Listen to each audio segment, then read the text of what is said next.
मैं आता हूँ तेरे पास, प्रभु यीशु मेरे मसीह, मेरे पापों के लिए ही उधार दे मसीह।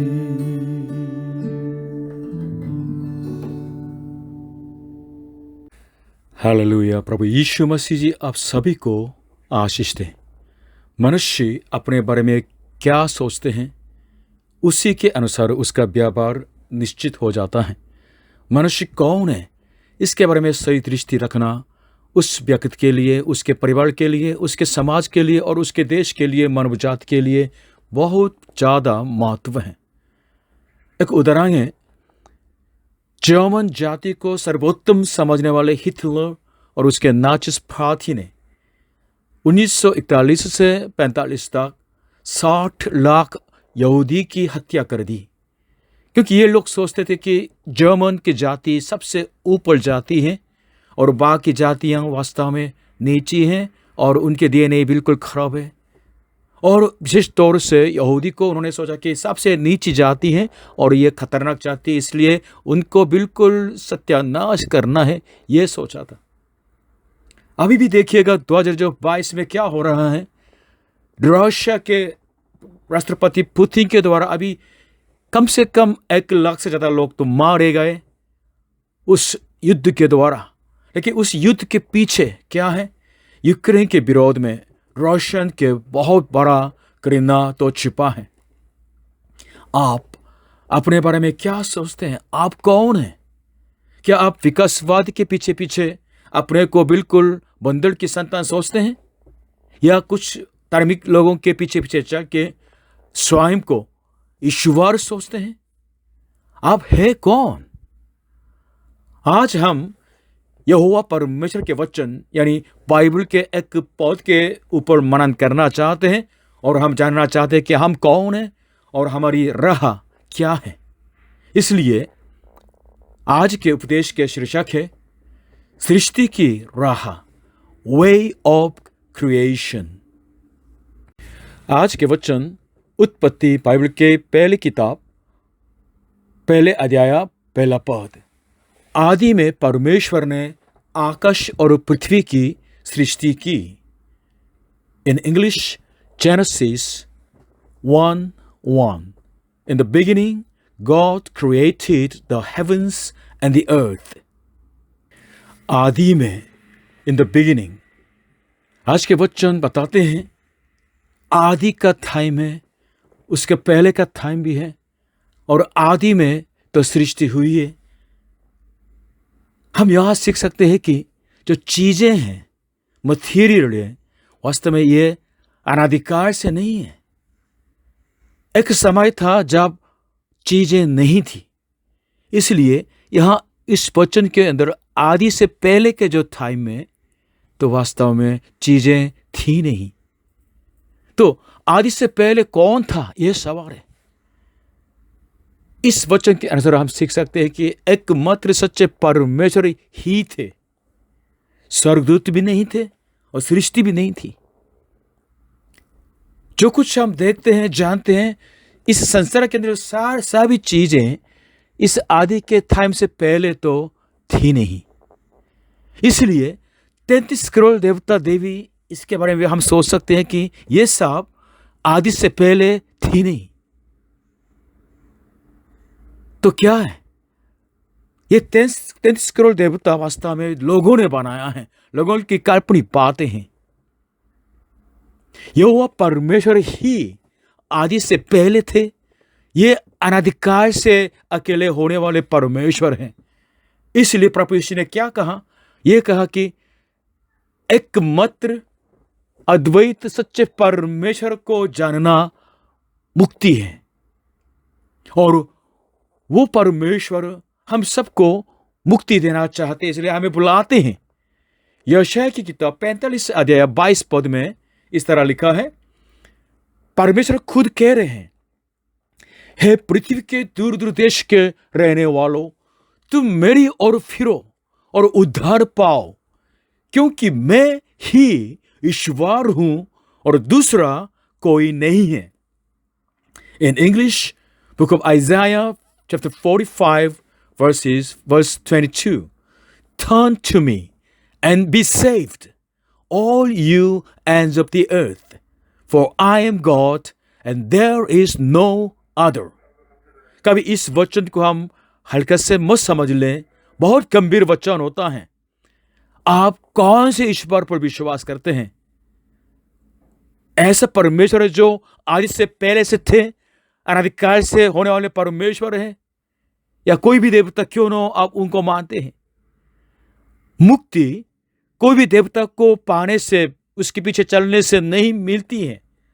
नहीं, मुक्ति सिर्फ यहोवा परमेश्वर जो अनादिकाल का परमेश्वर है वो ही देने वाले हैं। इसलिए इस तरह लिखा है कि यशायाह 45:22 में, हे पृथ्वी के दूर दूर देश के रहने वालों, तुम मेरी ओर फिरो और उद्धार पाओ, क्योंकि मैं ही ईश्वर हूं और दूसरा कोई नहीं है। पॉइंट टू परमेश्वर ने, गॉड। आदि में किसने सृष्टि की? यहोवा परमेश्वर ने।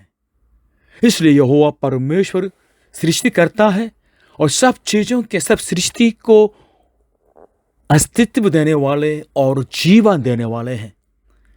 इसका मतलब यह भी है कि यहोवा परमेश्वर सृजनहार है, इसलिए वो हमारे अस्तित्व को और जीवन को खत्म भी कर सकते हैं। इसलिए सृजनहार यहोवा परमेश्वर ही मनुष्य का मुक्तिदाता है। अदृश्य सृजनहार और मुक्तिदाता, इस यहोवा परमेश्वर को हम कैसे जान सकते हैं? किसके द्वारा? प्रभु यीशु मसीह के द्वारा।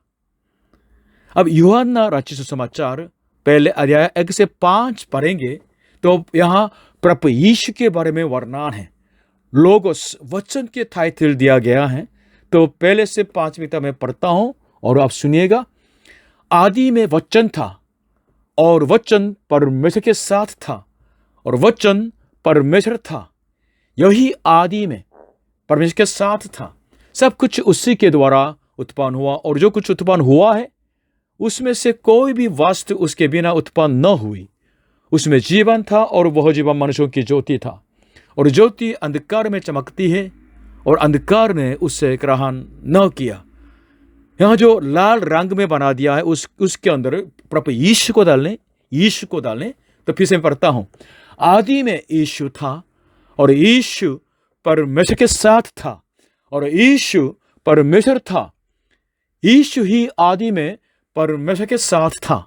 सब कुछ यीशु ही के द्वारा उत्पन्न हुआ और जो कुछ उत्पन्न हुआ है उसमें से कोई भी वस्तु यीशु के बिना उत्पन्न न हुई।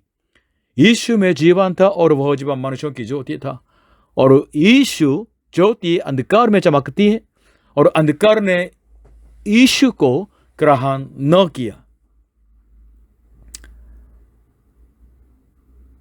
प्रभु यीशु सृष्टि करता है और मुक्तिदाता है। इसलिए प्रभु यीशु से मिलेंगे आप आपके सृजनहार को मिलेंगे। अगर आप प्रभु यीशु से मिलेंगे आपके मुक्तिदाता से मिलेंगे। प्रभु यीशु के बारे में, सृजनहार प्रभु यीशु के बारे में और वर्णन है। 2 पद में और आपको बताता हूं। 2000 साल पहले प्रभु यीशु का जन्म हुआ। ये कौन है? बाइबल बताती है ये आपका सृजनहार है और आपका मुक्तिदाता भी है। पहला कुरिन्थियों 8:6, 1 Corinthians chapter 8 verse 6 सुनिएगा। तो भी हमारे निकट तो एक ही परमेश्वर है, अर्थात पिता, जिसकी ओर से सब वस्तुएं हैं और हम उसी के लिए हैं, और एक ही प्रभु है, अर्थात यीशु मसीहा, जिसके द्वारा सब वस्तुएं हुई और हम भी उसी के द्वारा हैं। यहां थोड़ा अंतर दिखाई देता है। पिता परमेश्वर जिसकी ओर से, इंग्लिश में फ्रॉम ऑफ हुम, मतलब पिता परमेश्वर सृष्टि का स्रोत है। लेकिन प्रभु यीशु के बारे में भी वर्णन है सृष्टि के संबंध में। क्या है? थ्रू हिम, प्रभु यीशु मसीह के द्वारा, by Jesus Christ, by the logos, पुत्र परमेश्वर के द्वारा सृष्टि वास्तव में रची गई है। इसलिए प्रभु यीशु के लिए हमें जीना है। हमारा अस्तित्व प्रभु यीशु मसीह के लिए है। प्रभु यीशु मसीह की महिमा के लिए हम मनुष्य हैं। हालेलुया। बाइबल बताती है त्रिएक परमेश्वर के बारे में, परमेश्वर की त्रिएकता, मतलब एकमात्र परमेश्वर है। लेकिन प्रकाशन के द्वारा हमें मालूम हो गया कि तीन व्यक्ति हमें प्रकट हो जाते हैं, पिता परमेश्वर, पुत्र परमेश्वर और पवित्र आत्मा परमेश्वर। और दूसरा शब्द, दूसरा वचन कुलुस्सियों के पहले अध्याय 16 पद, क्योंकि उसी में यानी यीशु में सारी वस्तुओं की सृष्टि हुई, स्वर्ग की हो अथवा पृथ्वी की, देखी या अनदेखी, क्या सिंहासन, क्या प्रभुताएं, क्या प्रधानताएं, क्या अधिकार, सारी वस्तुएं उसी के द्वारा यानी प्रभु यीशु के द्वारा और उसी के लिए, प्रभु यीशु के लिए सृजी गई हैं। हालेलुया। यहाँ by him and for him, प्रभु यीशु मसीह के द्वारा सबकी सृष्टि हो गई है और प्रभु यीशु मसीह के लिए सृष्टि का अस्तित्व है। इसलिए प्रभु यीशु मसीह को बाइबल बताती है सब चीजों का सृष्टिकर्ता और सब अधिकार को बनाने वाला। हालेलुया। इसलिए प्रभु यीशु मसीह ही पिता परमेश्वर सृजनहार को हमें दिखा सकते हैं और प्रभु यीशु मसीह सचमुच में सभी सृष्टि का उद्देश्य है।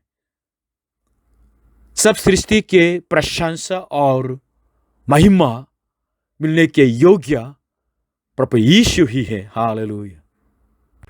इस उपदेश के शुरुआत में मैंने बताया कि चीजें अनादिकाल से नहीं हैं।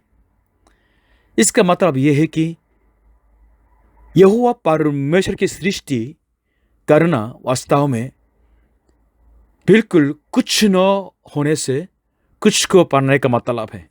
जो था नहीं उसको बनाया परमेश्वर ने अपने वचन के द्वारा, हुकूमत के द्वारा। God's creation is making from nothing to something। इसलिए जो कुछ आदि में है, आदि के बाद हो गया है, ये सब उस एकमात्र परमेश्वर नहीं, चाहे सूर्य हो, चंद्रमा हो, तारे हो, नदियां हो, जानवर हो, या बिल्कुल पौधे हो, या प्रकृति हो, आदमी हो, स्वर्गदूत हो, कोई भी आत्माएं हो, कोई भी जो देवी देवता हो जो मनुष्य के काल्पनिक बात से बन गई है, ये परमेश्वर नहीं है। एकमात्र उस परमेश्वर के अलावा कोई दूसरा नहीं, ये बाइबल बताती है। परमेश्वर ने आकाश और पृथ्वी की सृष्टि क्यों की? परमेश्वर की प्रशंसा और महिमा के लिए कर दी। इसलिए सृष्टि की पूजा करना या सृष्टि के रूप में कुछ बना के, मूर्ति बना के उसको धन्यवाद करना, ये सब परमेश्वर की निंदा की बात बन जाती है। रोमियो पहले अध्याय 22 से 25 आप सुनिएगा। वे अपने आप को बुद्धिमान जताकर मूर्ख बन गए और अविनाशी परमेश्वर की महिमा को नाशमन मनुष्य और पक्षियों और चौपायों और रेंगने वाले जंतुओं की मूर्ति की समानता में बदल डाला।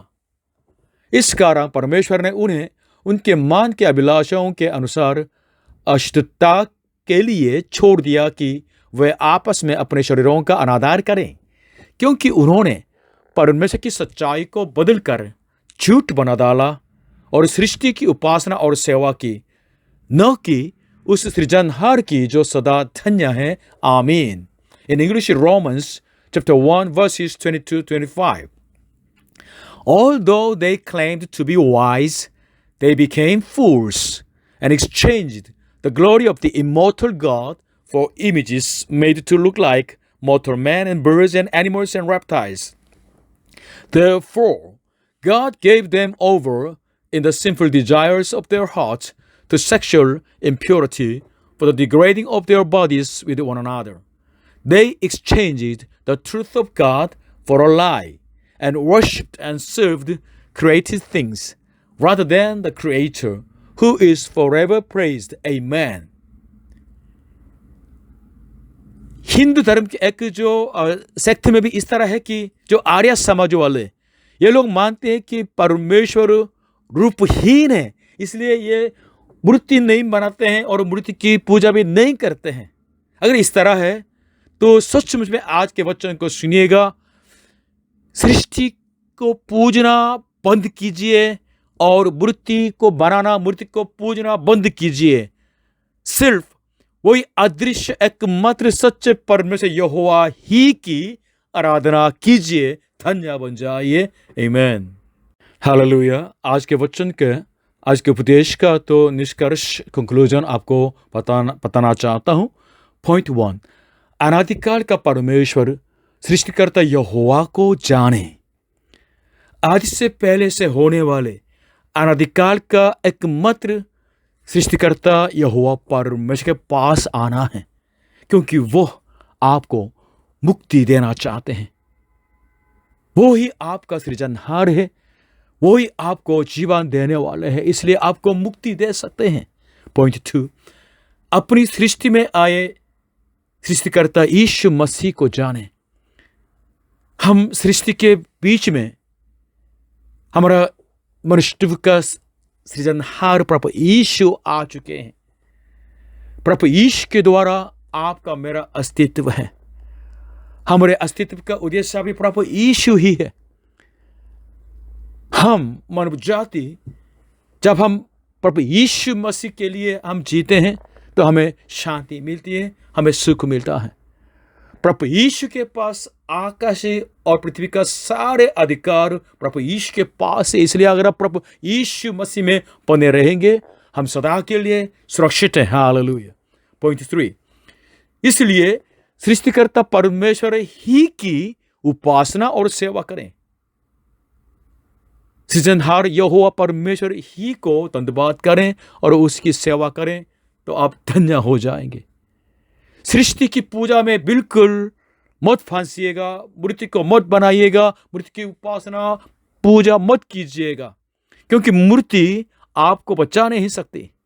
मूर्ति पूजा करते रहेंगे तो आप नाश हो जाएंगे, बाइबल ये बताती है।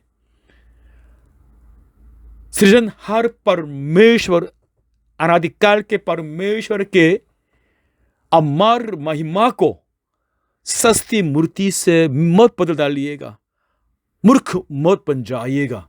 प्रभु यीशु मसीह आप सभी को बुद्धि दें, आशीष दें, शांति दें, सच्चे परमेश्वर की उपासना करने वाले व्यक्ति बना दें। हालेलुया।